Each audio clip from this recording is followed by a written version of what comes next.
Hello, it's Rebecca and today is another book review day and I have been reading 5 Go on a Strategy Away Day by Enid Blyton or Bruno Vincent. So I will read you the blurb and talk to you about the book.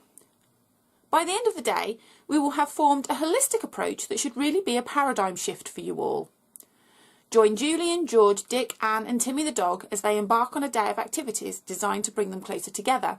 But will it work or will it tear them apart? And is that the secret 7 in the adjacent conference room?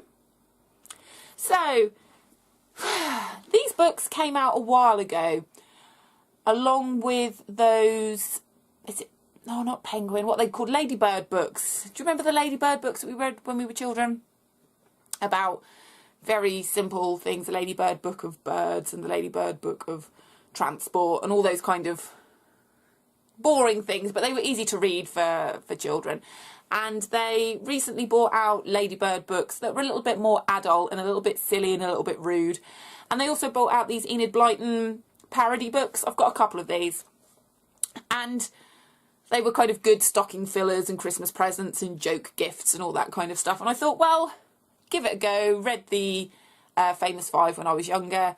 All very chipper and British and yeah, kind of fun, and they'd all go on adventures and solve crimes. You know, 4 children and a dog managing to solve crimes that the police couldn't even solve. But then I guess Scooby-Doo is quite similar. Managed to do that, 4 children and a dog. Well, they were grown-ups because they could drive a car. Anywho, so I thought I'd give this a go.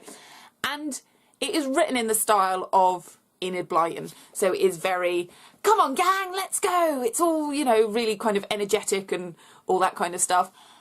But the characters have obviously grown up because we start off on the train and they're drinking cider. And I think Julian is a little bit hungover and George wants to carry on drinking and Anne is a little bit kind of prim and proper. So the characters are still the same, but they've grown up and, you know, they're obviously doing these things. So anyone that has worked anywhere has had to do something similar to a strategy away day where it's like team building or, I don't know, just wasting your time, really. You get a day off work and you get to go and do stupid things. And so they rock up at this place where they can go and do team building.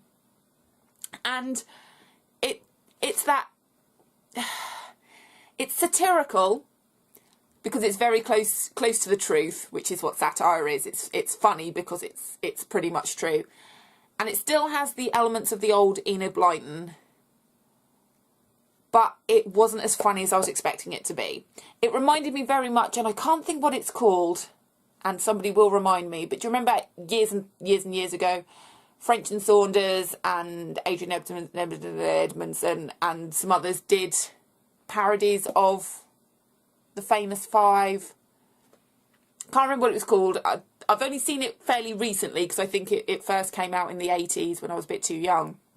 It reminded me a little bit of that, where it is pushing the Enid Blytonness of it to an almost farcical point.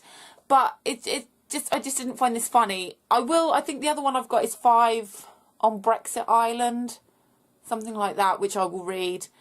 It didn't take too long to read. It was amusing in places, I think, because reading it as an adult and having to have done these team building activities, which are really irritating and pointless. And yeah, so I kind of understood what was going on. I could kind of appreciate that George just wanted to drink and,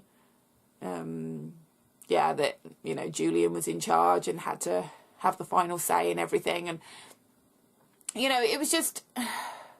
It didn't hit the mark for me. It wasn't as funny as I thought it would be. It wasn't as clever as I thought it would be. I don't know. Slightly disappointed. There are others that I kind of do want to read because they sound like they're going to be good, but this sounded like it was going to be good. I don't know. Let me know what you think. People must have read these things. So, kind of torn. We'll see what Brexit Island is like and whether or not I want to buy any of the other books. But, yeah, not as funny as I thought or as interesting as I thought, but it was only short, so it's not too much of my time wasted. So yeah, can't really say much more of that. So if you'd like to hear any of my other book reviews, then please subscribe to my channel. I put videos out every time I've read a book or done something bookish. So if you're interested in those things, please subscribe, and I will see you soon. Have a good day. Bye-bye.